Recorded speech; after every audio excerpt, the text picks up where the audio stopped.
Assalamualaikum warahmatullahi wabarakatuh. Perkenalkan, nama saya Atifa dengan nomor peserta PNSTMA 12.011. Pada video kali ini, saya akan menjelaskan tentang basic life support atau bantuan hidup dasar. Pertama-tama, ada 3 tahapan yang harus dilakukan dalam basic life support ini. Yang pertama adalah pastikan kita mengecek kesadaran dari pasien, kemudian kita mengaktifkan sistem emergency, dan yang ketiga, melakukan resusitasi dengan siklus CAD. Pertama-tama, kita harus memastikan situasinya aman dan bisa dilakukan proses resusitasi dengan baik.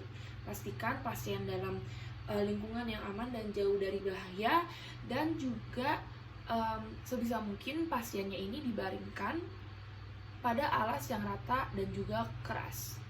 Kemudian yang pertama, kita akan melakukan pengecekan kesadaran. Nah, untuk pengecekan kesadaran bisa kita lakukan dengan mengguncangkan bahu pasien sambil memanggil namanya, seperti ini. Pak, Bu, apakah bisa mendengar suara saya? Kalau misalkan tidak ada respon dari pasien, maka kita bisa memberikan sentuhan berupa nyeri yang bisa kita berikan pada tulang sternum atau di tulang dadanya untuk bisa merangsang kesadaran dari pasien.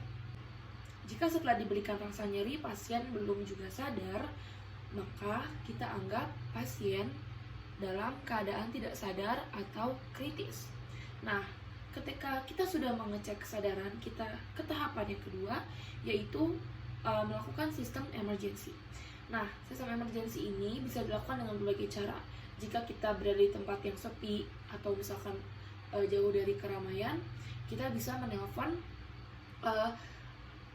ambulans atau juga menelpon emergency call lainnya atau rumah sakit terdekat. Jika kita berada di tempat yang bisa dijangkau orang, mungkin kita bisa teriak meminta tolong kepada orang-orang di sekitar. Dan jika di rumah sakit, bisa dengan mengatakan code blue atau mengatakan bahwa ada pasien yang tidak sadar. Setelah kita melakukan aktivasi sistem emergency dan menunggu bantuan datang, kita bisa masuk ke tahap berikutnya, yaitu tahap resusitasi.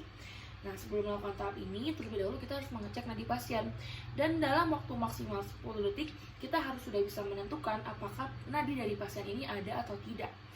Dan jika dalam 10 detik kita ragu, maka sebaiknya kita menganggap bahwa tidak ada nadi dari pasien dan kita bisa melakukan resusitasi. Setelah nadi pasien dianggap tidak ada, maka kita bisa melakukan resusitasi, yaitu pada orang dewasa dengan siklus 30/2 dengan kedalaman 5-6 cm dan frekuensi 100-120 kali per menit dengan minimal instruksi dan juga recoil sempurna. Jadi recoil sempurna itu adalah ketika kita melakukan kompresi, dadanya harus mengembang maksimal, baru kita melakukan kompresi yang berikutnya. Kompresi dilakukan di setengah bawah sternum dengan posisi tangan seperti ini dan menumpuk pada telapak tangan yang bawah, tumpuan pada bagian tangan bawah, telapak tangan bawah. Kita bisa melakukan resusitasi dengan siku lurus dan menghitung sampai 30. 1, 2, 3, 4, 5, 6, 7, 8, 9, 10, 11, 12, 13, 14, 15, 16, 17, 18, 19, 20, 1, 2, 3, 4, 5, 6, 7, 8, 9, 10. Setelah selesai melakukan 30 kali kompresi kepada dada pasien, selanjutnya kita bisa memberikan ventilasi, yaitu dengan triple airway maneuver, yaitu yang pertama kita melakukan chinning, yaitu mengangkat dagu dari pasien, dan juga head tilt, jadi dadanya agak dinaikkan sehingga memudahkan dalam pemberian nafas. Dan kita bisa memberikan bantuan pernafasan atau ventilasinya melalui mouth to mouth, jadi dengan menutup hidung pasien dan juga tangannya ditaruh di dagu dan mengembuskan nafas selama 1 detik sebanyak 2 kali sambil melihat pengembangan dada dari pasien. Selanjutnya, kita melakukan siklus tadi selama 5 kali. Dan setelah itu bisa mengevaluasi nadi dan nafas pasien. Jika nadi teraba dan juga nafasnya adekuat, kita bisa meletakkan pasien pada posisi lateral stabil atau posisi mantap.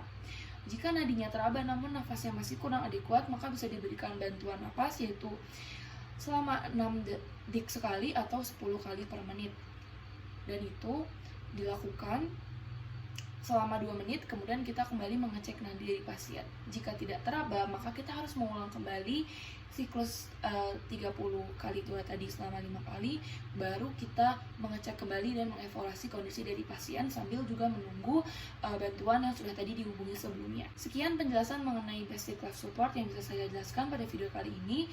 Terima kasih. Wassalamualaikum warahmatullahi wabarakatuh.